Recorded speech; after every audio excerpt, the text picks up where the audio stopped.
Good evening, guys. Welcome back to Morgan Hill Farms. I'm down in the garden tonight. It's been a long day of harvesting and preserving and homeschool and just working so hard. It's like you can't even get a breath. And there's just so many more things to get done. And I found myself tonight saying, gosh, Nate, why do I do this? Why do I do this to myself? Why do I work tirelessly when I could just go to the grocery store and pick up groceries for the kids and pick up the things that we need? Why do I spend so much time growing everything and harvesting it and preserving it and fighting the bugs and, listening to the kids grumble because they say we have no food, but really, we have ingredients. You just have to make things with it. We really don't have much ready-made stuff. And so that, that can irritate the kids a little bit, especially when they wait till the last minute to get something to eat.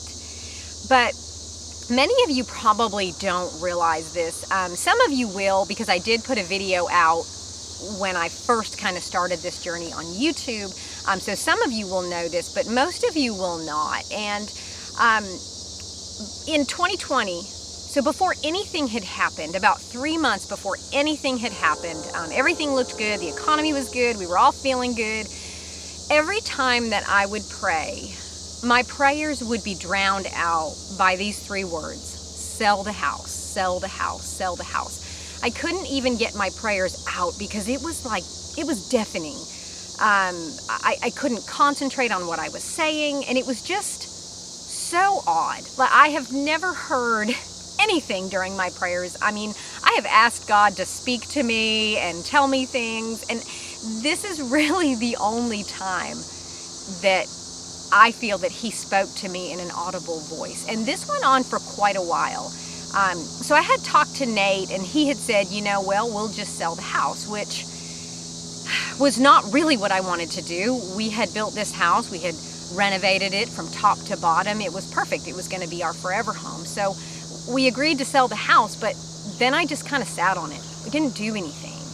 And then when everything hit in 2020, that is when I started to panic. And when I went to the grocery store and there were no food on the shelves, and I thought, oh my gosh, God had given me this message and I had not done what He had wanted me to do. And so to this day, even getting onto this property and gardening and the house and just maintenance and taking care of everything, I can find myself kind of looking around and saying, gosh, this is just too much work. The house is not the right type of house for a homestead.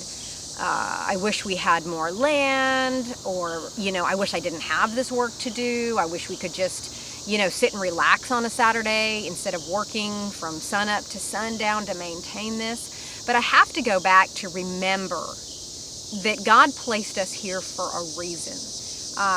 And it's funny because I was just reading in Revelation. I've been trying to do a Bible study with the kids, and I was just reading in Revelation, and we were in chapter 6. And this is the point where it starts to talk about the scroll and the seals, and the Lamb comes and starts opening the seals. And, you have the first seal, the second seal, and then the third seal is described as a dark horse. And the rider on it is holding a set of scales. And scales are what they would have used in biblical times to weigh equal amounts so that you knew what you were getting. And anyways, it says in chapter 6, 2 pounds of wheat for a denarius, or 6 pounds of barley for a denarius, but spare the oil and the wine.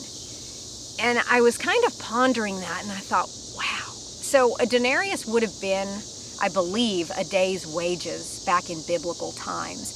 And 2 pounds of wheat would have been enough to feed just one member of your family for the day.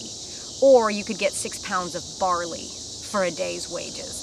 So anyways, the whole idea of it is just that food will be very cost prohibitive. You won't be able to buy enough with what you're making by working, because a day's wages won't buy you enough for your family. And then when it talks about sparing the oil and the wine, it says that refers to the luxuries that the wealthy might have at that time. So things like oil and wine would be a luxury item, but the wealthy can still afford these things. Now, if you look at what's happening in our culture today, like let's just take Venezuela for a really poignant example. So in Venezuela, they have massive, massive, massive hyperinflation. But it's funny because you can look at these communities down there and you can see that the people are really even struggling to pay rent in a certain area.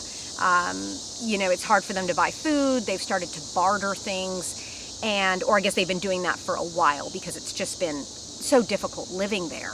But also in these rundown areas, you have these beautiful upscale boutiques and these beautiful upscale restaurants.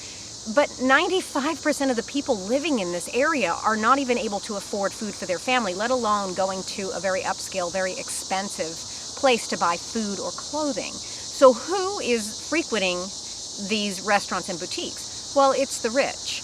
Because even though you and I are feeling the pain of inflation and it's hurting our pocketbooks and it's hurting our bottom line, the wealthy, they're also paying those inflated rates, but they have such amassed wealth that it's, you know, a drop in the bucket to them, right? So, I mean, if I lost $100, I'd be pretty upset about it, you know, but Jeff Bezos, you know, he might be able to lose $100,000 and not be upset about it. So I just kind of found that interesting in my Bible reading, especially at a time when it's the end of the summer season. I am overwhelmed, you know, my attitude is not the best right now. The kids can attest to that. I have a short temper, but it's just because everything is just piling on me at this point. You know, Nate's still working his regular job and he's working from sun up to sundown on the weekends, but it's just not enough. You know, I'm having to throw some stuff to the chickens. I'm having to put some stuff in the compost because I just cannot get through the mass amounts of food before it goes bad. But I have to remind myself of why I'm here. You know, even though I don't know what's coming and I can't exactly see what's coming, but the Lord knows, because he told us to sell that perfect house that we had. He told us to sell that house in a really desirable area. And we did, and we came here. And so I guess I just want to encourage you guys, you know, if you're questioning, you know, why are you doing this? Why are you spending all this time in your kitchen preserving food in the hot summer when all your friends are going to the beach and vacations, and you know, you have friends that get their nails done and you think, gosh, I could not possibly get my nails done because they'd be ruined in a day. That there is a purpose for you doing it. And I just also want to encourage you guys to just check your pantries. Make sure that you have what you need in them. And there is no shame in going to the grocery store and buying things to supplement the food that you have or that you've prepared. Like, I get it. Grow your own and preserving your own food and all of those types of things are fantastic. But if you have to go to the grocery store, or if you have to order in from Azure Standard, I do a lot of Azure Standard for a lot of our grains and bulk products that I'm not growing here, that is okay. I think it's just really important to make sure that you have what you need. And I found myself in the past couple of weeks, like Vinny wanted me to make him some pudding, and we have a ton of goat milk coming in, so I'm like, sure, I'll make you pudding. And I was out of cornstarch. So it just, you know, a staple item to be out of, right? But when you're so busy in the season, you may not be keeping track of these things. So just make sure you're going through your pantry. Know that you have a purpose and know that there is a reason that you are doing this for your family. So anyways, guys, yeah, those were just some thoughts on my mind tonight. You can see that I look pretty beat up here. I think, gosh, I probably haven't worn makeup in the past week. Probably haven't done my hair in the last week. It's just a busy season. And so if you guys are feeling overwhelmed, I get it. And I totally sympathize with you because I am the same way. But it does give me hope to know that there is a reason and a purpose for all of this work, and that we will be so very grateful that we took the opportunity and the time to do these things while we had the produce coming in, so that when the times do get rough, when things do happen, you know, we can kind of sit back and say, okay, I know that I've done all that I could have done, and we can be comfortable and hopeful with that. But anyways, guys, thank you guys so much for hanging out with me tonight. I hope that brought you some peace and some hope and just some motivation maybe to keep on going. We are almost to the end of the summer garden, and I promise you guys, if you're planting a fall garden, it is so much easier. The fall garden really is my favorite, honestly. But thank you guys so much for hanging out with me today, and I will catch you in the next video.